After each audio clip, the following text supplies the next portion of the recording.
Buhay, ilabas mo na! No filter, VP siya, walang preno. Hello mga kababayan mo, di po maraming salamat sa pag-antabay nyo dito sa Chika Mo, No Filter by Bitisha. Dito sa Luzon, Visayas, Mindanao. Muli nakita-kita na naman tayo at meron tayong espesyal na bisita. Mula pa po kasi nung bata ako, nakakatanggap na po ako ng mga ganyang komento na kamukha ko raw po si Miss Toni Gonzaga up until now. And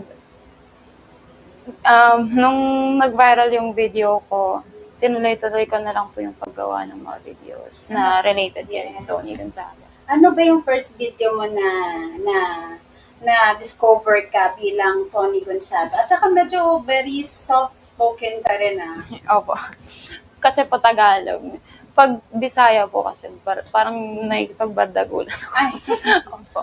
Ano po, year 2024, nag-viral nun sa TikTok yung isang Toni Gonzaga line na galante ang mga Hapon sa movie niya na Wedding Tayo, Wedding Hindi. And nirequest siya sa akin ng ate ko na gawin ko daw, pero in-ignore ko siya for a week. And then one night na bored ako, nag-makeup ako kasi may mga girls, I'm one of those girls na pag na-bored, nagme-makeup. Tapos na-realize ko na yung makeup pala na ginagawa ko, yun na pala yung makeup look ni Toni Gonzaga dun sa movie niya na Wedding Tayo, Wedding Hindi. Kaya ayun, yung request ng ate ko, binalikan ko tapos ginawa ko. Kinabukasan, in-upload ko, and then natulog ako kasi madaling araw ko siya ginawa eh. Tapos kinabukasan, in-upload ko at nag-viral na siya. Pagising ko, sabog na pala yung notification ko, viral na siya.